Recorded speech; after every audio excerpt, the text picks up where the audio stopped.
Welcome to another edition of Cybersecurity Divas Leadership Moments with Lendrell Downs. Today's edition is brought to you by Fortify Experts, a cybersecurity search and consulting firm that helps companies build high-performing security and risk teams. Now here's Lynn. Hello, everybody. My name is Lendrell Downs. I'm with Cybersecurity Divas, founder of Cybersecurity Divas. I work for Fortify Expert as a recruiter, but this channel is for our divas. They are driven, inspirational, visionary, that take action in cybersecurity. And I have one of them on the line. Her name is Karen Holmes. Karen, tell me something about yourself. So I've come up through the ranks. I did not always start in cyber. Cyber just spoke to me, and it kind of just happened in my career. Honestly, as a result of Sarbanes-Oxley, of all crazy things, and building control frameworks. And I think the most important thing I can tell you about myself is the environment I'd like to foster with my cyber individuals is the whole idea of, I have a crazy idea that just might work. And, one of the things that I say all the time to my board of directors, the other directors on a board I sit on, is that the bad guys only have to be right once. We have to be right every time. So listening to the engineers, you don't know everything, and just taking those crazy ideas and planting them and seeing what grows. Oh, yeah, I totally agree. I love that advice. It's actually great advice. So you say you came up a different route in cybersecurity. I know you're a Navy girl, so great. I love it. Thanks for your service. How did that entail you going into the cyber world?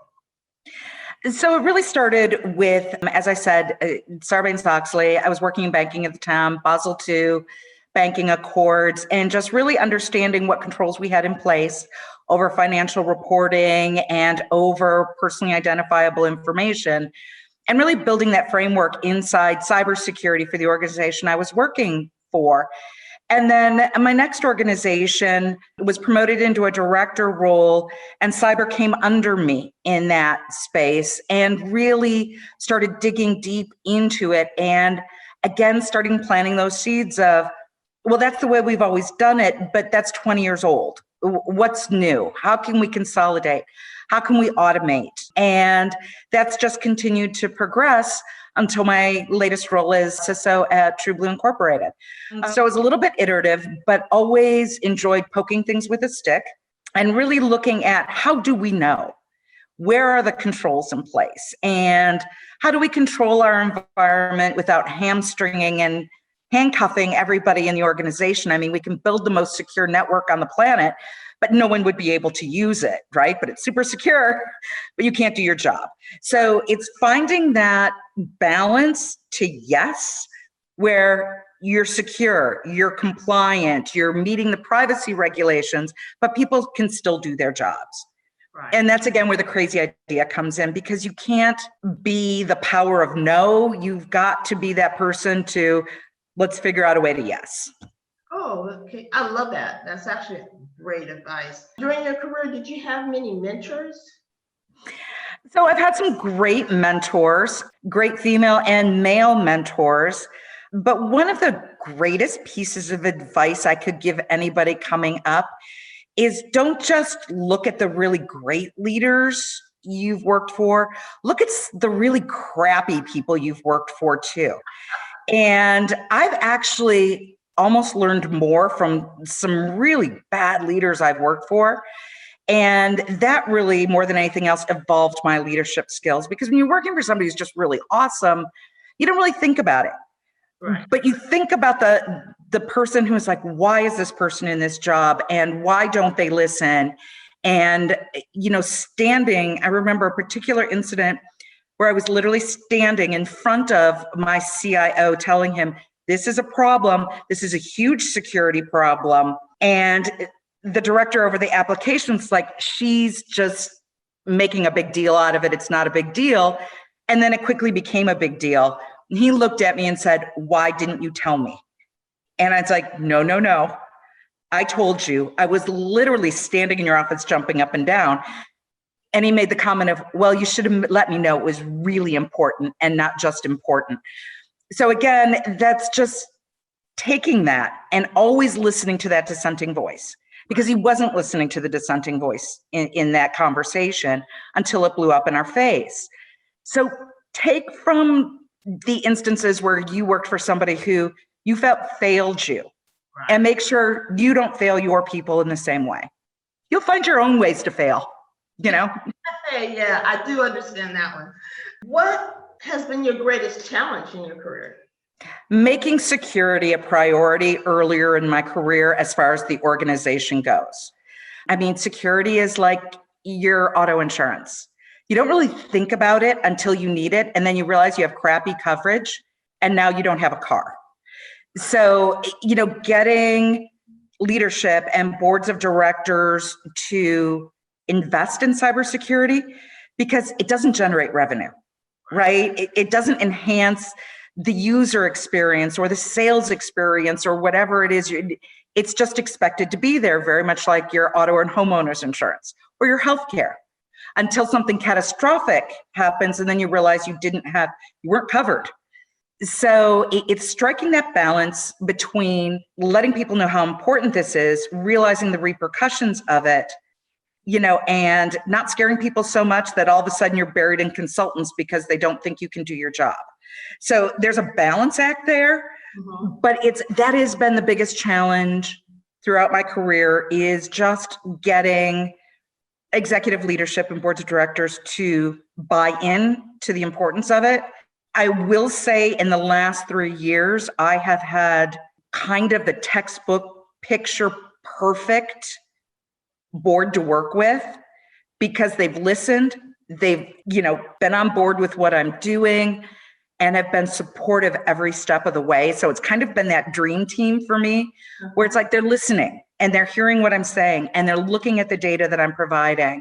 And it's just not always that easy. And that going forward is a huge challenge on getting board of directors to understand that this is table stakes. Right, that's true. So what are some of your early career mistakes either you made or you've seen other cybersecurity people make? So I can tell you a great example, because this one still stings. And this one was easily 14, 15 years ago.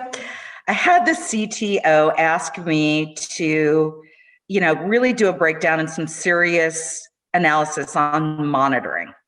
And monitoring is just like a big one. Are you talking about security, capacity, throughput, availability? What do you mean by monitoring? And her comment was that it's, you know, everybody's talking about monitoring, internal audit, external audit, regulators, monitoring. I need somebody to break this down for me. So I said, okay, great, on it.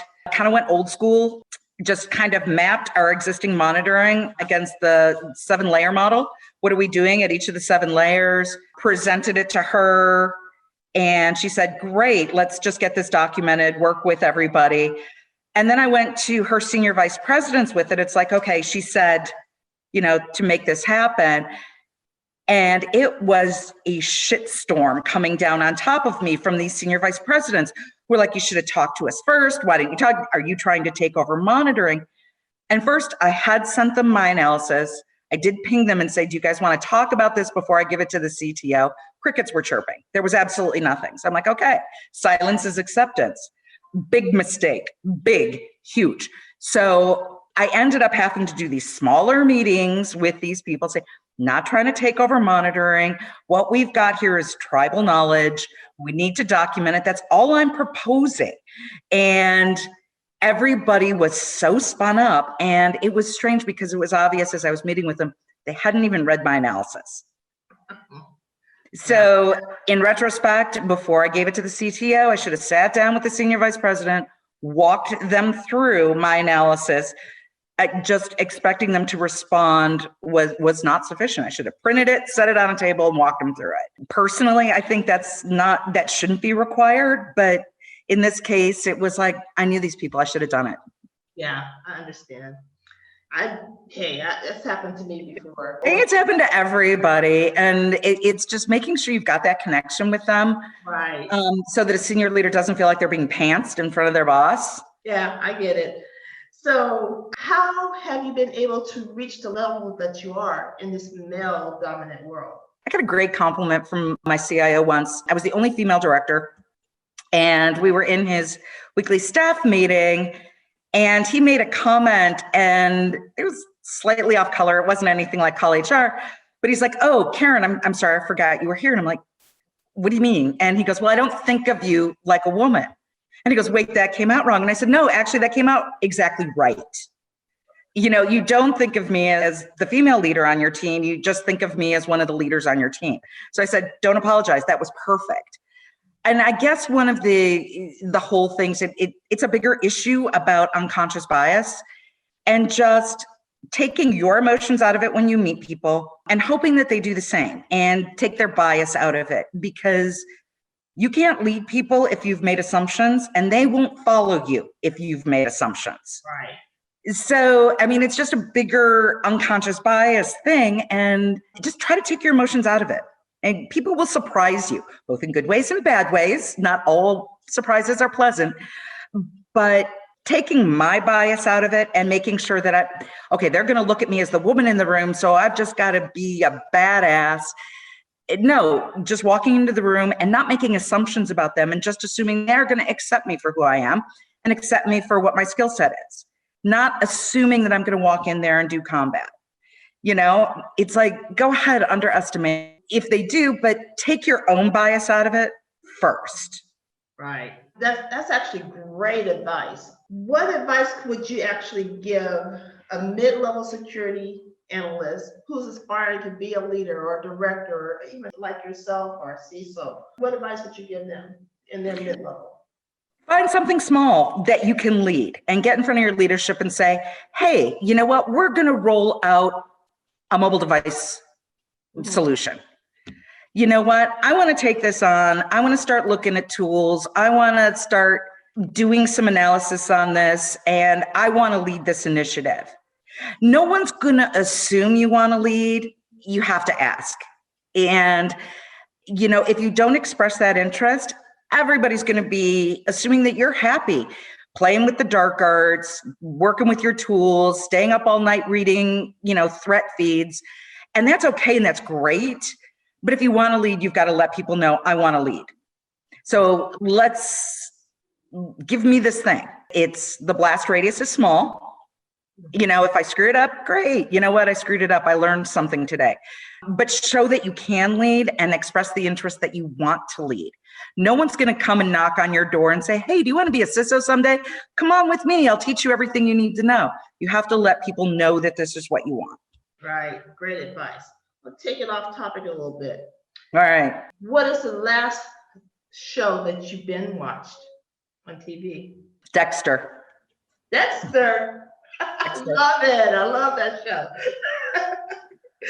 Oh, what about the latest book that you read? It's a biography of Eleanor of Aquitaine, who was kind of the first badass bitch in history. Look her up. She's like incredible. She was the mother of Richard the Lionheart, but kind of a ruler in her own right, wealthy in her own right, was married to both the King of France and then ultimately Henry II of England. Just an amazing woman at a time when women had no say. Right. They made a movie about her in her older years, The Lion in Winter. Katharine Hepburn played her. She spent most of her last years at war with her husband, not literally, but definitely figuratively. Just an amazing historic character. Highly recommend. It's just like the original badass bitch. Hey, got it. Since this COVID has started, any changes in your work life there or in your job or anything like since COVID? Obviously, we had to move an entire enterprise to working remote very quickly. Me and my team have always taken an approach, and I have a great senior director working with me over my cybersecurity team. So shout out Adam Geiser. But we have always taken the approach that work location needs to be agnostic. And I have an amazing senior cyber threat engineer who I've worked with for many years. Shout out Kelly Matt. We've always taken the approach that it needs to be agnostic. It doesn't matter where you are. And just personally as a leader, I've always felt that you can work on Mars. As long as you're getting your work done, I literally don't care. So for my immediate cyber team, it was not really a shift at all. We had developed a stack that we could deploy quickly to the enterprise where anybody could work the way we did. So our shift was pretty quick. Obviously, I've been working at home. My husband also works at home. So we've been looking at each other for 7 months and we are still married. So we haven't killed each other. I have a running joke with him that when this is all over, hairdressers and divorce attorneys are going to clean up. So, it's been a little bit of a shift, but I think it has been for everybody. I have never in my life been so thankful that my 5 children are grown and out of the house. So huge props to the people who are like doing their job and homeschooling and doing all this other stuff. I don't think I could do it anymore, but necessity is the mother of invention, right? If you have to do it, you figure out a way to get it done. But it's been, I think I can speak for everybody where everyone's getting a little video call exhaustion rather than just doing drive-by conversations as you walk by somebody's desk with your cup of coffee or your water bottle. You're doing a 30-minute Zoom meeting and a 30-minute Zoom meeting or a 20, and it's more exhausting in a way. And the other piece is, and this is a challenge I'm having pushing down to my teams, is shut it off. Right. When you were working in the office, you had that physical act of closing out the laptop, getting in the car, driving home, and you had mentally separated yourself from the work. You might log in, but it's not like, well, the laptop's there and I see the Teams thing flashing. I'm going to just check it out real quick. Wow. It's keeping the work-life balance in check, I think, has been the biggest challenge. For all of us, for me too. I was working at 11 o'clock last night and asked myself, what's wrong with you? Shut it down. Yeah, I do that all the time. What is the biggest concern about the current state of cybersecurity? Well, cyber threats, sorry. Well, besides the fact that malware now comes with SLAs, which is kind of terrifying, and again, it's always that next new thing. It's continually a game of whack-a-mole. And, at a younger, she's a level 2 now, but a cyber threat engineer joined us a couple years ago and getting enough done, and I'm like, wait a minute, any day that we don't lose, we've won.